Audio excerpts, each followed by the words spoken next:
साल था 1960। धरती दो हिस्सों में बटी हुई थी। एक तरफ था अमेरिका, दूसरी तरफ था सोवियत यूनियन। दोनों के बीच चल रही थी एक ऐसी दौड़ जो दुनिया की सबसे रहस्यमयी और खतरनाक दौड़ थी। ये थी स्पेस रेस। हर देश चाहता था कि वो सबसे पहले अंतरिक्ष को जीत ले, लेकिन इस होड़ में छुपा था एक ऐसा राज जिसे कभी दुनिया को बताया ही नहीं गया। एक ऐसी आवाज जो अंधेरे स्पेस से आती थी, एक ऐसी पुकार जिसने आधी सदी के बाद भी वैज्ञानिकों को डरा रखा था। इसे कहते हैं गोस्ट एस्ट्रोनॉट मिस्ट्री। सोवियत के कुछ सीक्रेट्स जो शायद ही किसी को पता हो। इसे गुप्त तरीके से अंतरिक्ष यात्रियों को भेजा जाता था। अशपल मिशन को छुपा लिया जाता था ताकि दुनिया को लगे कि रूस हमेशा जीत रहा है। क्या हर वो मिशन जो असफल हुआ, क्या उसमें कोई इंसान फंसा था?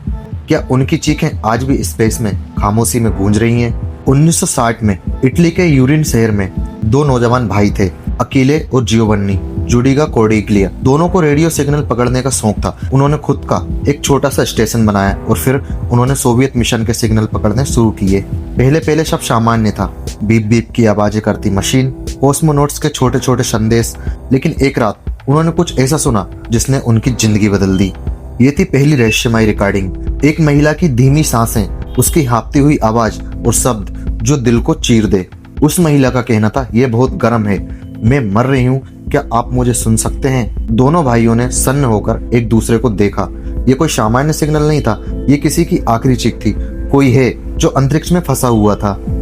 सवाल यह है कि दुनिया चुप क्यों रही? सोवियत यूनियन ने कभी स्वीकार नहीं किया कि उन्होंने किसी महिला कॉस्मोनॉट्स को उस समय स्पेस भेजा था, लेकिन रिकॉर्डिंग मौजूद है। पश्चिमी देशों के वैज्ञानिकों ने भी माना कि सिग्नल असली था।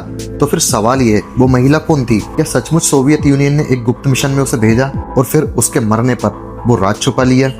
आज तक का रहस्य ये है कि आज 60 साल बीत चुके हैं, पर उस आवाज की गूंज आज भी कई लोगों के कानों में है। नासा ने कहा है शायद ये झूठा सिग्नल था। सोवियत ने कहा ऐसा कोई सिग्नल मिशन था ही नहीं। पर भाइयों ने शपथ लेकर कहा था, हमने जो सुना वो असली था। सोचिए, अगर वो महिला सच में स्पेस में मरी तो उसकी आत्मा कहाँ गई होगी? क्या वो अब भी ठंडी खामोशी में भटक रही है? क्या उसकी आखिरी पुकार, क्या आप मुझे सुन रहे हैं, आज भी तारों के बीच गूंज रही है? शायद जब आप अगली बार रात के आसमान को देखेंगे तो उस अंधेरे में छिपी उसकी चीख आपको भी सुनाई दे। अगर आपको ये वीडियो पसंद आई तो कमेंट में जरूर अपनी राय दें।